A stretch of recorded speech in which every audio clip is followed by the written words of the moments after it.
Hola, ¿cómo están, mis queridos suscriptores? Hoy les traigo un creepypasta llamado Ubloro, espero que sea de su agrado. Para vivir mejor la experiencia, apaguen las luces y usen audífonos. Bien, ahora sin más demora comencemos. En mi vida pasada fui psiquiatra, y joder, uno bastante bueno. Es difícil decir lo que hace a un psiquiatra bueno en lo que hace. En mis primeros años gané mucha experiencia en el negocio, y, no mucho después, casi tuve más clientes de los que podía manejar. No estoy diciendo que un suicida que entrara a mi consultorio tendría la vida resuelta en un día, pero mis clientes confiaban en mí, y yo realmente sentía que los ayudaba. Me volví altamente recomendado, y el costo de mis consultas subió también, así que estaba acostumbrado a pacientes de alto nivel. No estoy seguro de cómo los Jennings me encontraron, pero supongo que fueron dirigidos en mi dirección por sus previos psiquiatras, ya que muchas veces ese es el caso. Alguien entra a tu oficina y, por cualquier razón, eres incapaz de ayudarlo, así que tienes que hacerle algunas remisiones. Un día recibí una llamada de Gloria Jennings, una señora de dinero dueña de varias propiedades, que quería que tratara a su hijo Andrés. Al parecer, ningún psiquiatra del estado hasta ahora había podido tratar el caso del muchacho, y yo era su última opción. Andrés era el típico drogadicto, lo suyo era la heroína. Como cualquiera en mi campo, puedo decirte que tratar a este tipo de personas es un dolor de cabeza. Si no están sobrios, estarán drogados y no se podrá razonar con ellos. No lo hubiera tratado de no ser porque la señora Jennings me ofreció el doble de la cantidad que yo normalmente cobraba. No podía negarme. Fue la peor decisión que he hecho en mi vida. Conocí a Andrés un lunes en la mañana. Por experiencia, sé que los de su tipo se retrasan en sus citas, en el mejor de los casos ni siquiera aparecen y tienes una hora libre, pero Andrés llegó 15 minutos antes. Ciertamente, parecía todo un heroinómano. Bolsas bajo los ojos, cabello desordenado y barba descuidada. Parecía tener alrededor de 20 años, era alto e inexplicablemente delgado, llevaba puesta ropa muy holgada que solo acentuaba aún más su delgadez. Le di la bienvenida a mi oficina y le ofrecí asiento. Se sentó y empezó a frotarse las manos y a explorar la oficina rápidamente con sus ojos. Se veía ansioso. Por mi privacidad, me referiré a mí mismo como doctora. Así que, Andrés, soy el doctora, cuéntame un poco de ti. Por primera vez me miró a los ojos. Vaciló por un momento y después habló. Mire, esta es la 8ª o 9ª vez que empiezo con rodeos, así que solo iré al grano. Mi mamá probablemente le dijo que uso drogas, y así es. Uso heroína y cocaína si puedo obtenerlas. Abrí la boca para preguntarle si alguna vez las usa ambas al mismo tiempo y explicarle lo peligroso que es combinarlas, pero se me adelantó. No, siempre las uso separadas, no soy idiota, dijo. No pienso que seas idiota, mentí. He conocido a muchos en tu situación, créeme. Andrés no paraba de mirarme. Le hice la obvia siguiente pregunta. ¿Por qué consumes? Bueno, las noches que no quiero dormir, uso cocaína, dijo mirando al suelo y frotando sus manos, y las noches que no quiero soñar, uso heroína. Perdona, ¿las noches que no quieres dormir usas cocaína? Pregunté, solo para asegurarme. Correcto, doctor, dijo, volviendo su mirada hacia mí. ¿Por qué no quieres dormir, Andrés? Porque no quiero ver a Ubloro, respondió, pronunciando Ublu, registrando mi reacción a esa palabra. ¿Quién es Ubloro? Pregunté curioso. Suspiró. Ubloro es un monstruo que veo en mis sueños a veces, él los controla. ¿Cómo es que Ubloro controla tus sueños? Bueno, no sé si su nombre realmente sea Ubloro o si así se llame, pero es todo lo que dice. Y sé que controla mis sueños porque toda la mierda que pasa en ellos cuando él está ahí, son cosas que nadie soñaría nunca, dijo, separando sus manos y cerrándolas, poniéndolas en su regazo. Empezaba a ponerse interesante. Decidí ir un poco más lejos y hacerle la pregunta entrometida. ¿Y qué tipo de cosas has soñado, Andrés? Mire, no estoy loco. No voy y me drogo para alucinar y soñar esa jodida mierda. Yo solía ser un atleta a punto de graduarse con el mejor promedio antes de que esta cosa empezara a joderme, respondió, visiblemente enojado. Yo no creo que estés loco, mentí. De nuevo, si pensara eso, te hubiera tomado como otro caso perdido y simplemente te hubiera dicho que te fueras. Soy un psiquiatra, Andrés. Conozco a un loco cuando lo veo. Esto pareció calmarlo un poco. Pero tienes que entender, continué, que tengo que saberlo todo antes de hacer un diagnóstico de cómo ayudarte, así que lo preguntaré de nuevo. ¿Qué tipo de cosas has soñado? Lo vi relajarse un poco. Cosas terribles, las cosas más horribles que se pudiera imaginar pasándole a personas y cosas que amo, contestó mirando al suelo. ¿Qué clase de cosas? Una vez. Tragó duro. Una vez soñé que estaba encerrado en una jaula, en un sótano que jamás había visto, y había 3 hombres violando y golpeando salvajemente a mi madre. Esto me incomodó y vacilé un poco, y Andrés lo notó. Iba a perder su confianza. Continúa, dije de manera comprensiva. Ella me llamaba, y yo estaba llorando, y cada vez que ella berreaba y gritaba mi nombre pidiéndome ayuda, un hombre la golpeaba, y, a pesar de cómo sangraba, ella seguía llamándome, y ellos seguían golpeándola y violándola. Abriré un paréntesis aquí y diré que la gente normal no sueña estas cosas. Sueños como este son raros incluso entre algunos psicópatas, y ahora empezaba a entender por qué Andrés había tenido tantos psiquiatras en tan pocos años. Estaba desconcertado, pero me las arreglé para seguir pareciendo profesional. En estas situaciones, es importante no perderse en los detalles y solo ir al grano.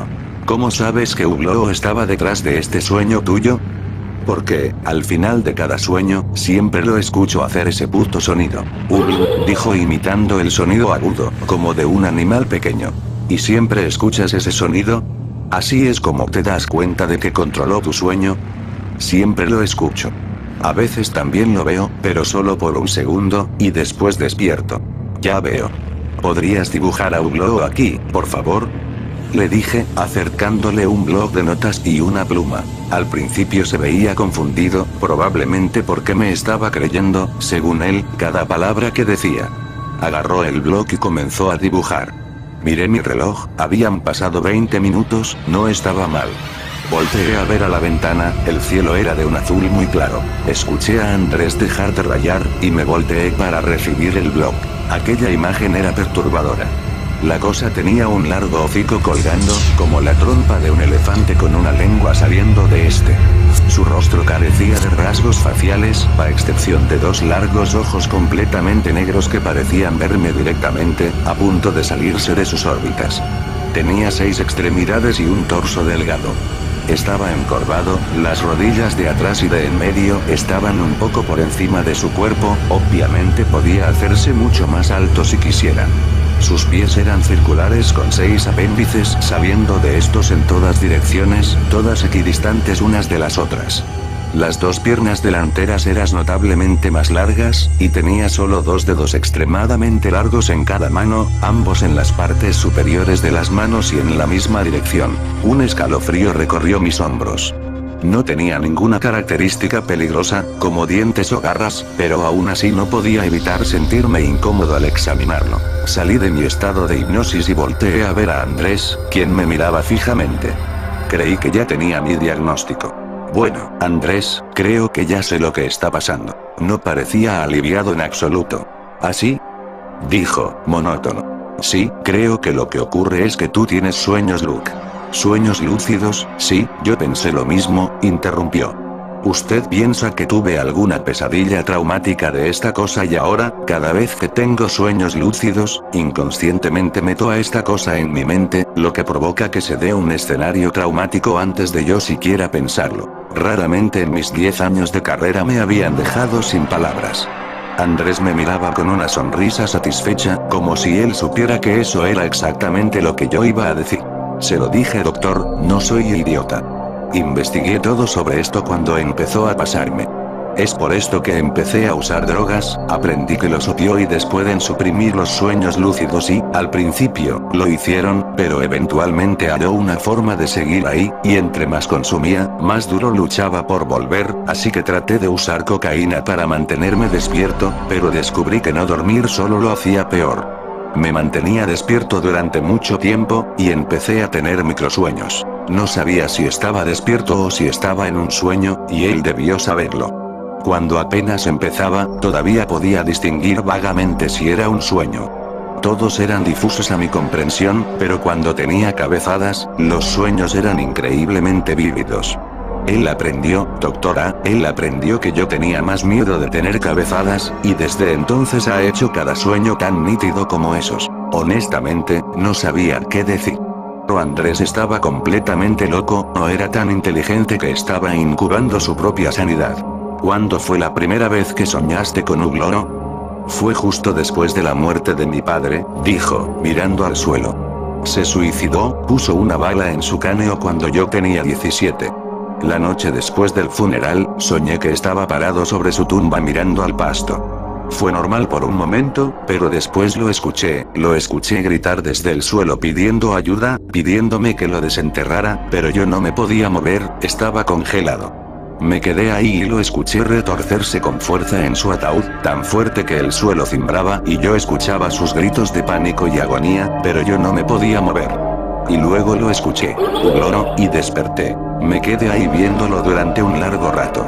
Aunque el hecho de que él mismo haya descartado la posibilidad de tener sueños lúcidos era sorprendente, no es inusual que los jóvenes relacionen un evento traumático con algo imaginario para poder comprender mejor lo que está pasando. Empezaba a seguirle el paso de nuevo. Hice la última pregunta. ¿Cuándo fue la primera vez que viste a Ugloro, Andrés? Vaciló por un instante, pero después empezó a hablar. Una vez soñé con mi perro Buster. Yo estaba parado detrás de una cerca altísima, y era solo un niño, así que no podía treparla. Buster estaba del otro lado de una carretera concurrida, solo sentado ahí, viéndome, y de alguna manera sabía que iba a tratar de cruzar la carretera para verme, y sabía que no lo lograría. Corrió hacia la carretera y un carro lo golpeó instantáneamente. Yo lloraba y gritaba y veía que el carro no se paraba, solo seguía andando. Buster estaba ahí tirado, sangrando y chillando. Lo vi intentar pararse y arrastrarse hacia mí, pero, al instante, llegó otro carro golpeándolo de nuevo. Me rompía el corazón y no paraba de gritar. Siguió ocurriendo, y yo seguía mirando cómo pasaba carro por carro, aplastando los restos destrozados de Buster. Era interminable. Y después lo escuché, justo en mi oreja. Ugloro. Me di la vuelta y ahí estaba, a solo centímetros de mi cara, sus enormes ojos negros viéndome, y después desperté. Andrés estaba temblando, se veía que estaba a punto de quebrarse. Tenía que dejar de presionarlo. Muy bien, Andrés, creo que es un buen momento para parar por hoy. Me paré de mi asiento y fui a mi escritorio por mi blog de prescripciones. Andrés me miraba ansioso. ¿Va a darme algo para pararlo? Dijo. Por ahora, voy a darte algo para suprimir tus sueños. Hasta que pueda diagnosticar de dónde vienen, es importante que tengas una buena noche de descanso para ayudar a aclararte la mente. Te estoy ayudando para que me ayudes a ayudarte, ¿entiendes? Sí, entiendo, gracias. ¿Tienen drogas para suprimir los sueños? Bueno, técnicamente no. Hay una nueva droga llamada ciproheptadina, que se usa en pacientes con fiebres muy altas, pero uno de los efectos secundarios es la supresión de los sueños, pesadillas, específicamente, en especial sueños que se presentan por estrés después de episodios traumáticos. Seguí escribiendo la prescripción en silencio y podía sentir los ojos de Andrés sobre mí. Pero no es un trastorno de estrés postraumático, es Ugloro. Yo lo sé, Andrés, mentí por última vez, pero funcionará igual de bien al mantener a Ugloro alejado de tus sueños. Esto lo atrapó. Estaba lleno de alegría, se levantó emocionado del sofá y no paraba de darme las gracias y de decirme que era el mejor doctor de todos, que al fin sentía que tenía una oportunidad de luchar. No podía hacer nada más que sonreír al escuchar sus palabras, supongo que es la razón por la que me quedé enganchado a este momento por tanto tiempo. Lo conduje hacia la puerta y le di un apretón de manos. Me miró a los ojos, sonriendo por primera vez desde que lo vi, y salió de mi oficina. Esa sería la última vez que vería a Andrés Jennings con vida. Pasó una semana, y el siguiente lunes Andrés no se presentó. Normalmente, yo estaría aliviado, le diría a mi secretaria que saldría por un café y me la pasaría a gusto el resto de la hora. Pero no podía evitar pensar en Andrés. Me había quedado pensando en esos sueños suyos desde que se fue, y, para ser honesto, realmente estaba esperando tener noticias de él y de su situación. Salí de mi oficina y le dije a mi secretaria que saldría afuera y que cancelara mi siguiente cita. En mi mano tenía el recibo de mi única y última sesión con Andrés, que apuntaba a su domicilio. Estaba quedándose en un apartamento del que su madre era dueña, justo en las afueras de la ciudad. Eran aproximadamente 15 minutos en coche de mi oficina a su casa. Por casualidad, conseguí entrar a la puerta principal del edificio, ya que alguien justo iba saliendo del complejo. Encontré su nombre en el directorio, había sido escrito recientemente, por lo que Andrés no debía de tener mucho tiempo viviendo ahí. De hecho, su madre probablemente lo instaló ahí para estar más cerca de mi consultorio y facilitar su llegada. Se encontraba en el último departamento del primer piso. Caminé el largo pasillo hasta que finalmente paré en su puerta. Vacilé por un momento y recapacité lo que estaba haciendo, pero mi curiosidad era mayor, así que golpeé la puerta fuertemente 3 veces. No había respuesta. No había sonidos de movimiento adentro. Después de escuchar por un rato, volví a golpear la puerta, esta vez más fuerte. Andrés, soy el doctor A. ¿Podrías abrirme la puerta, por favor? Nada. Traté de girar la perilla de la puerta y, para mi sorpresa, giró por completo. Sentí el peso de la puerta aligerarse y supe que estaba abierta. No puedo decir cuánto tiempo me quedé ahí, con la perilla en la mano, pensando en cómo se veía aquella situación por fuera. Un doctor se permite entrar en el departamento de su paciente. El doctor encuentra a su paciente drogado, o en una peligrosa sobredosis de heroína.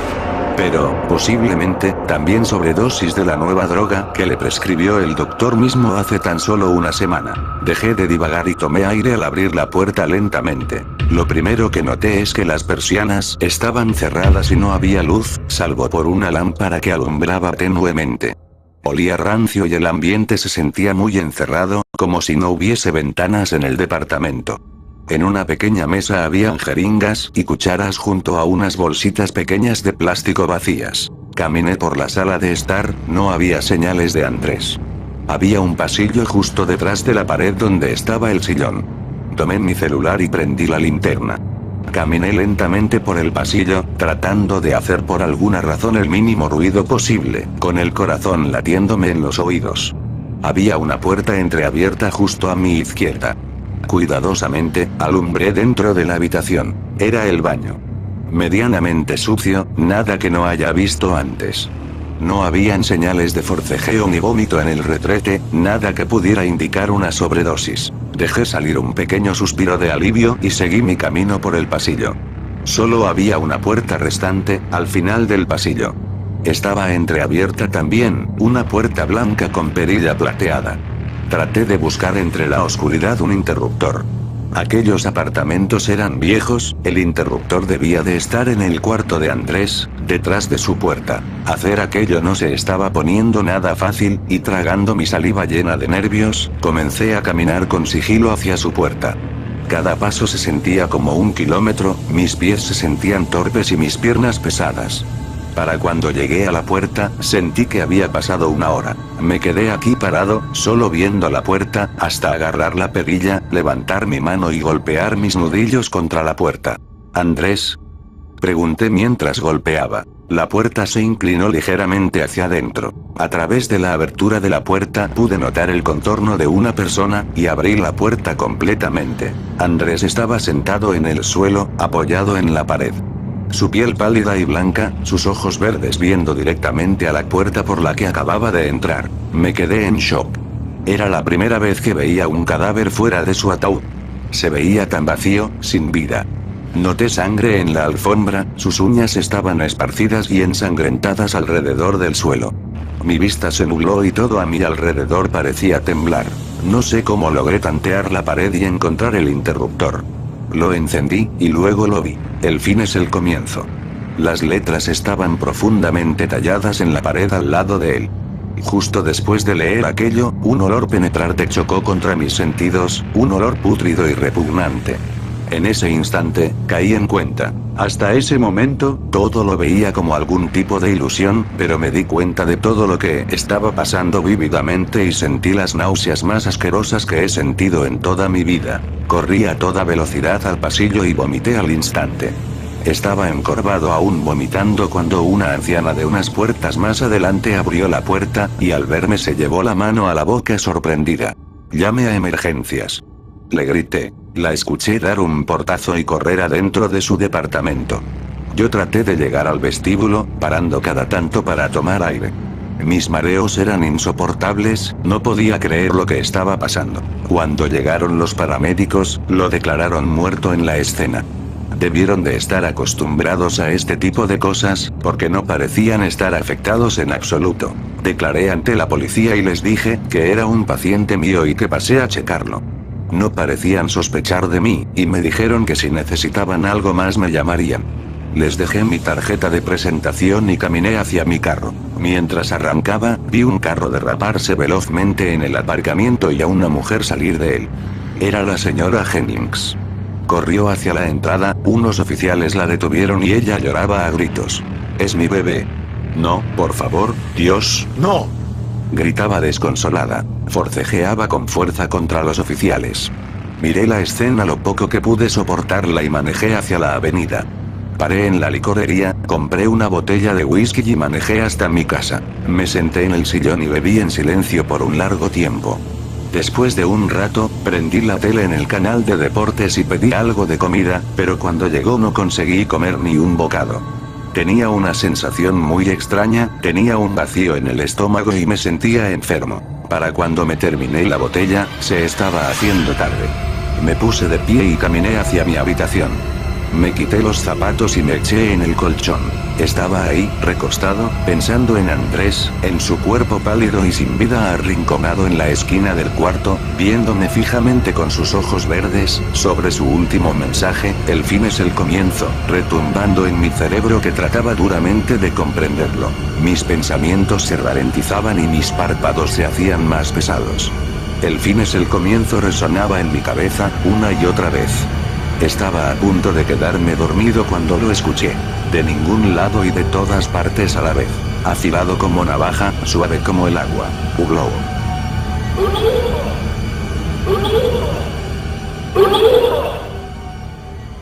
Bueno amigos, eso fue todo. Espero que les haya gustado, y recuerden si quieren ver más vídeos así, den pulgarcito arriba, comenten y suscríbanse. Hasta luego, y felices pesadillas.